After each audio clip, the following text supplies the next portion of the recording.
প্রতি বিপ্লব যেন সফল হতে না পারে, এই আওয়ামী বাকশালীরা যেন কোনোভাবে বাংলাদেশের রাজনীতিতে কোনো স্থান তৈরি করতে না পারে, এটার জন্য তাদেরকে অবশ্যই রাজনৈতিকভাবে ঘায়েল করতে হবে। এটা শুধুমাত্র কোনো এনজিওর প্রধানদের দিয়ে এটা সম্ভব নয়। আলী ইমাম মজুমদারদেরকে অবশ্যই উপদেষ্টা পরিষদ থেকে বাদ দেওয়া উচিত, কারণ তারা হচ্ছে অন-11-এর সেই দোসর এবং তারা বেগম খালেদা জিয়া সহ বাংলাদেশ থেকে জাতীয়তাবাদী শক্তি, এখানে দেশপ্রেমিক শক্তিকে নিশ্চিহ্ন করে দেওয়ার জন্য তারা সেদিন ষড়যন্ত্র করেছিল। সমন্বয়কারী এক একটা সংগঠন তৈরি করা শুরু করেছেন। আজকে তাদেরকে কেন রাজনৈতিক অভিলাষ আসবে? তারা কেন রাজনৈতিক দল তৈরি করবে? তারা তো কোঠা দাবিতে আন্দোলন করেছিল। আমাদের ছাত্র সমাজকে যারা হত্যা করেছে সেই হত্যার বিচার করবে অন্তর্বর্তীকালীন সরকার। আমি বাংলাদেশ লেবার পার্টির chairman doctor Mustafizur Rahman Iran, আমি বলতে চাই যে বাংলাদেশে অবশ্যই একটা সাংবিধানিক সংকট রয়েছে এবং শেখ হাসিনা যে প্রশ্ন তুলেছেন এটাকে মাথায় রাখতে হবে যে আমাদের আদালতের মধ্য দিয়ে সংশোধনীর মাধ্যমে যে তত্ত্বাবধায়ক সরকার ব্যবস্থা বিলোপ করা হয়েছে, সেই আদালতের মাধ্যমে আমাদের সেই তত্ত্বাবধায়ক সরকার ব্যবস্থা ফিরিয়ে এনে আমরা একটা তত্ত্বাবধায়ক সরকার গঠন করতে পারি এবং সেই সরকার আমাদের রাষ্ট্রের মেরামত সহ আমাদের যেই সমস্ত রাষ্ট্র সংস্কারের কাজ রয়েছে সেগুলো করতে পারে এবং এটা একটা সংবিধান মোতাবেক হবে এবং সাংবিধানিক একটা সরকার হবে। এছাড়া আপনি প্রয়োজনে একটা জরুরি অবস্থা ঘোষণা করতে পারেন এবং একটা জরুরি সরকার থাকবে এবং সেই মধ্য দিয়ে বাংলাদেশের সমস্ত সংবিধান স্থগিত হয়ে যাবে এবং সমস্ত জায়গাতে এবং বর্তমান পরিস্থিতির আলোকে রাষ্ট্র চলবে এবং আপনি সেই রাষ্ট্র পরিচালনা করবেন।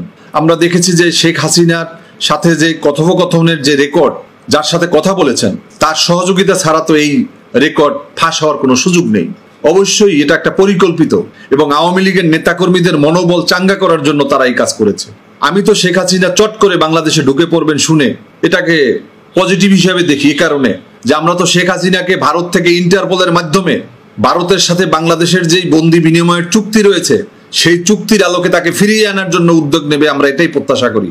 সেক্ষেত্রে যদি শেখ হাসিনা নিজেই আসেন, তাকে গ্রেপ্তার করুন, তাকে গ্রেপ্তার করে তারপর তাকে বিচারের মুখোমুখি করতে হবে।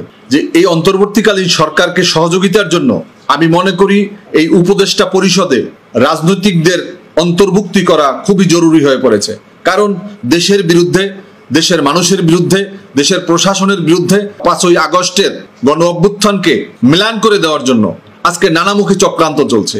চক্রান্ত যেন কোনোভাবে সফল হতে না পারে, প্রতি বিপ্লব যেন সফল হতে না পারে, এই আওয়ামী বাকশালীরা যেন কোনোভাবে বাংলাদেশের রাজনীতিতে কোনো স্থান তৈরি করতে না পারে, এটার জন্য তাদেরকে অবশ্যই রাজনৈতিকভাবে ঘায়েল করতে হবে।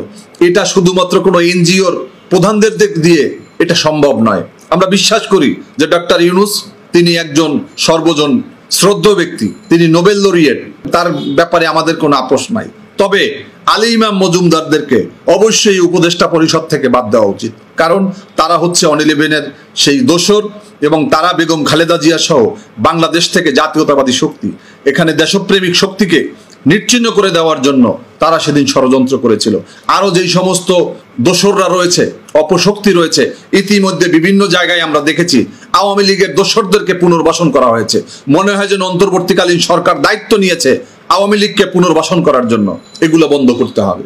আপনারা দেখেছেন যে সমন্বয়কারীরা বিভিন্ন জায়গাতে বিভিন্ন বক্তব্য বিবৃতির মধ্য দিয়ে তাদের ভিতরে কিন্তু অনৈক্যের সুর আমরা দেখতে পাচ্ছি। এক এক সমন্বয়কারী এক একটা সংগঠন তৈরি করা শুরু করেছেন। আজকে তাদেরকে কেন রাজনৈতিক অভিলাষ আসবে? তারা কেন রাজনৈতিক দল তৈরি করবে? তারা তো কোঠা দাবিতে আন্দোলন করেছিল। আমাদের ছাত্র সমাজকে যারা হত্যা করেছে সেই হত্যার বিচার করবে অন্তর্বর্তীকালীন সরকার। কিন্তু ডক্টর ইউনূস সাহেবের অতি মূল্যায়িতর কারণে আমরা দেখেছি যে এই ছাত্ররা বিভিন্নভাবে মিসগাইড হচ্ছে এবং তারা এখন কেউ রাজনীতি করতে যাচ্ছে, কেউ নাগরিক পরিষদ করছে, কেউ এক একজন এক একটা রাজনৈতিক দল করে। আমরা দেখেছি যে সামাজিক যোগাযোগ মাধ্যমে বাংলাদেশের জাতীয়তাবাদী শক্তি, ধর্মীয় মূল্যবোধে বিশ্বাসী শক্তি, যাদের ঐক্যের দৃঢ়তা অনেক বেশি দরকার, ঠিক একই মুহূর্তে এক দল আর এক দলকে নিয়ে কাদা ছোড়াছুড়ি করা হচ্ছে। বিভিন্নভাবে বিভিন্ন শব্দ চয়ন দিয়ে একে অপরকে ঘায়েল করার চেষ্টা করা হচ্ছে। আমি মনে করি যে এতে আমাদের প্রতিপক্ষ এই ফ্যাসিবাদী বাকশালী হাসিনার এই প্রেতাত্মারা কিন্তু এখান থেকে লাভবান হবে। আজকে জাতির